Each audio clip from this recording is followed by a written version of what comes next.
ये हमने जो वर्ल्ड ग्लोब होता है, हमारा जो वर्ल्ड है वो राउंड है, आपको पता होगा, स्फेरिकल ऑप्लॉइड, जो भी बोले नाम भाषा उसको गोल कहूंगी। तो उस गोल बॉल को जब मैं पीछे से काट करके खोल दूं तो ये इमेज आ जाएगी। ठीक है, ये मैप कर दिया हमारा। अब यहाँ पे आपको कुछ लैंड मास दिख रहे होंगे, यानी जमीन जैसे एरिया, कुछ आपको वाटर बॉडीज दिख रही है, कुछ आपको हॉरिजॉन्टल लाइन लेटी हुई लकीरें दिख रही है, कुछ वर्टिकल लाइन सीधी खड़ी हुई लकीरें दिख रही है। ये सब क्या है? सबसे पहले हम स्टार्ट करेंगे ये लैंड मासेस के साथ। ये जो जमीन वाला इलाका हमें दिख रहा है, ये है हमारे कॉन्टिनेंट्स, जिन्हें हम महाद्वीप भी कहते हैं। ठीक है, सो कॉन्टिनेंट्स कितने हैं हमारे वर्ल्ड में? कितने कॉन्टिनेंट्स हैं? जल्दी से काउंट करते हैं। 1 2 3 4, ये लीजिए 5 6 एंड 7।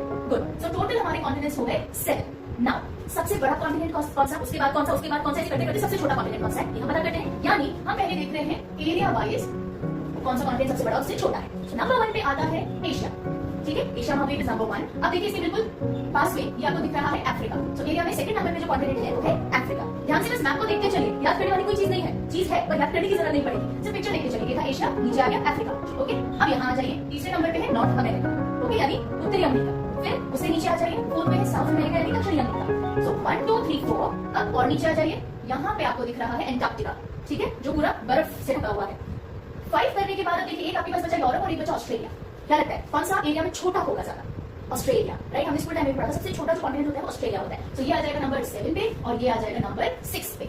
ओके, सो अब देखिए 1 2 3 4 5 6 7, तो ये 7 हमारे कॉन्टिनेंट्स हो गए एरिया वाइज। सबसे बड़ा एशिया और सबसे छोटा ऑस्ट्रेलिया। याद करने में किसी टेक्निक की जरूरत है नहीं है ना? Very good. देखो क्यों नहीं, किसी कोई टेक्निक बतानी, मैं चाहूँ तो सारे नामों को लेकर कोई एप्लीकेशन कर दूं, कोई स्टोरी बना दूं, कोई जिंगल बना दूं, लेकिन वो करने की जरूरत नहीं है। हम फालतू में टेक्निक नहीं डालेंगे। ये ऑलरेडी पिक्चर है हमारी आंखों के सामने। इस मैप को आपने एक दो बार देख लिया तो आपको सारे कॉन्टिनेंट्स की पोजीशन तो ध्यान है ही। अब आप क्या करोगे? सिंपली जैसे मैं कैसे याद करूं, Asia, Africa, north south America, Antarctica, Europe और इस ऑस्ट्रेलिया। मैं ऑपोजिट आपको दिख रही हूँ, ऐसे खड़े हो तो Asia, Africa, north south America, Antarctica, Europe, Australia, ये 7 आपको कॉन्टिनेंट्स याद करने। नंबर से इस पिक्चर को दिमाग में रखने से याद हो जाएंगे। We do not need any technique for this. ठीक है, चलिए अब हम आते हैं, तो हो गया एरिया वाइज। अब हम आते हैं पॉपुलेशन वाइज। ठीक है, यानी जनसंख्या के आधार पे कौन सा कॉन्टिनेंट सबसे ज्यादा जनसंख्या वाला है, कौन सा सबसे कम जनसंख्या वाला है। तो अगेन यहाँ पे भी नंबर 1 पोजीशन पे आता है एशिया, पॉपुलेशन में भी नंबर 1, एरिया में भी नंबर 1। नंबर 2 पे पहले अफ्रीका था, अभी भी अफ्रीका है, एरिया में भी और पॉपुलेशन में भी। अब नंबर 3 एरिया में कौन था?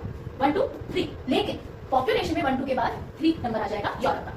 ठीक है, अब देखिए एरिया में नॉर्थ अमेरिका से छोटा है, लेकिन यहाँ पे पॉपुलेशन डेंसिटी यानी घनत्व अच्छा है, नॉर्थ अमेरिका के कंपैरिजन में ज्यादा लोग रहते हैं, इसलिए थर्ड नंबर यहाँ आ गया। बहुत सारी कंट्रीज हैं यूरोप के अंदर, ओके, नॉर्थ अमेरिका में नहीं है, सो ज्यादा लोग बसते हैं, सो थर्ड नंबर इसका है। इसके बाद वही वापस आ जाएंगे हम, फोर्थ नंबर ये North America, fifth number South America, same as it is. अब 2 कॉन्टिनेंट बचे, एंटार्क्टिका एंड ऑस्ट्रेलिया। अब जरा दिमाग में कभी कॉमन सेंस से बताओ, एंटार्क्टिका में ज्यादा लोग रहते होंगे, ऑस्ट्रेलिया में ज्यादा लोग रहते होंगे, अब इसी बात ऑस्ट्रेलिया में रहते होंगे, तो छठे नंबर पे आ जाएगा ऑस्ट्रेलिया। और सबसे कम आबादी, सबसे कम जनसंख्या, सबसे कम पॉपुलेशन वाला देश कॉन्टिनेंट जो है, महाद्वीप जो है, वो है एंटार्क्टिका। ठीक है, इसको भी याद करने की जरूरत नहीं पड़ेगी। 1 2, ठीक है, यूरोप बीच में आ गया, फिर ये दोनों और कॉमन सेंस से ऑस्ट्रेलिया और एंटार्क्टिका। सो मेरे हिसाब से Asia, Africa, Europe, north south America, Australia और एंटार्क्टिका। आपके हिसाब से Asia, Africa, Europe, north and south America, Australia and Antarctica. ये पॉपुलेशन वाइज। और हमने एरिया वाइज कैसे, ये मेरे साथ फटाफट एक्शंस रिपीट करो। पॉपुलेशन वाला नहीं, एरिया वाला बताना है आपको। एरिया वाला 7, Asia, Africa, north south America, Antarctica, Europe and Australia. शाबाश, जल्दी से पॉपुलेशन वाला करो। Asia, Africa, Europe, north south America, Australia, Antarctica. शाबाश। जब हम ये हाथ चला रहे होते हैं तो हमारे दिमाग में वो वर्ड मैप क्लियरली दिख रहा होता है, इसलिए हमें किसी और टेक्निक की जरूरत नहीं है। चलिए, तो ये तो हो गए हमारे 7 महाद्वीप यानी continents.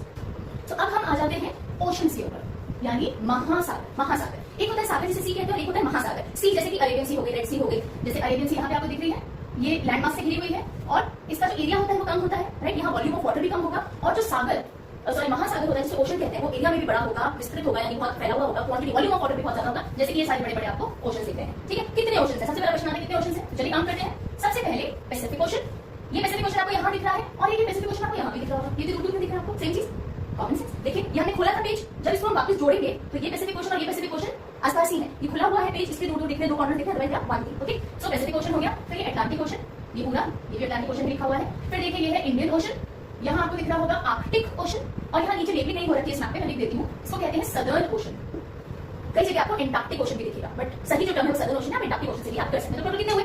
5। Okay, so oceans are total 5, 7 महाद्वीप यानी कॉन्टिनेंट्स और 5 महासागर यानी ओशन। अब इसमें भी हमें देखना है कौन सा सबसे बड़ा ओशन, कौन सा उससे छोटा ओशन। तो सबसे बड़ा ओशन, अब जब मैं बात करती हूँ सबसे बड़ा, तो कौन कौन से पैरामीटर्स यानी पैमाने उसके अंदर आ जाते हैं। सबसे बड़ा जब मैं बोलती हूँ तो मैं एरिया की भी बात कर रही हूँ, कितने किलोमीटर, स्क्वायर किलोमीटर दायरे में फैला हुआ है।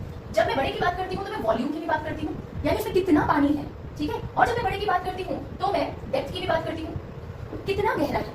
फाइन। और फोर्थ पैरामीटर जो मैं आपको बताऊंगी वो होगा कोस्टल लाइन, यानी कि तटीय रेखा, है ना। कौन से महासागर की तटीय रेखा सबसे बड़ी, यानी कौन से ओशन की कोस्टल लाइन सबसे बड़ी है। तो अभी इसको एक बार हम छोड़ देते हैं क्योंकि इसमें थोड़ा सीक्वेंस चेंज होगा। इसके अलावा एरिया, वॉल्यूम और डेप्थ, यानी कितना फैलाव है, कितना पानी है और कितनी गहराई है, इसके आधार पे सबसे बड़ा जो ओशन है वो है हमारा पैसिफिक ओशन यानी प्रशांत महासागर। ओके, प्रशांत महासागर या पैसिफिक ओशन, ये हो गया हमारा नंबर 1। चलिए, ये नंबर 1। नंबर 2 पे आता है हमारा अटलांटिक ओशन।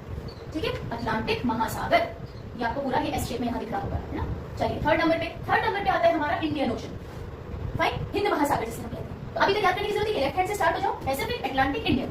ठीक है, अब फोर्थ नंबर पे ओशन बचे, एक बचा आर्कटिक ओशन, दूसरा बचा सदर्न ओशन। तो फोर्थ नंबर पे आता है हमारा सदर्न ओशन, यानी जिसे आप एंटार्क्टिक के नाम से, एंटार्क्टिक ओशन के नाम से कई जगह पढ़ोगे। और 5वें नंबर पे आता है हमारा आर्कटिक ओशन। ठीक है, 1 2 3 4 5 ऐसे याद करेंगे, पिक्चर सामने है क्योंकि 1 2 3 4 5 ये तीन पैमाने पे सेम सीक्वेंस रहेगा, एरिया, वॉल्यूम और डेप्थ। अब आप पूछोगे मैम वो आपने जो ये बिठा दिया कोस्टल लाइन, उसमें क्या सीक्वेंस होगा? तो देखो, कोस्टल लाइन यानी तटीय रेखा की अगर हम बात करें कि ये जो महासागर है कितनी कोस्ट को टच करता है, अगर हम उसको उसकी लंबाई नापे, है ना, उसको किलोमीटर में अगर हम नापे, तो कौन सा महासागर सबसे बड़ा और कौन सा सबसे छोटी कोस्टल लाइन बनाता है? तो पैसिफिक ओशन सबसे बड़ी कोस्टल लाइन बनाता है, नंबर 1। अटलांटिक ओशन उसके बाद सबसे बड़ी लंबी लाइन कोस्टल लाइन बनाता है, तो ये नंबर 2 पे। इंडियन ओशन उसके बाद सबसे लंबी कोस्टल लाइन तटीय रेखा बनाता है, तो नंबर 3 पे। यहाँ बदलाव आ जाए, आर्कटिक ओशन एंटार्क्टिक ओशन की बजाय ज्यादा लंबी कोस्टल लाइन बनाता है।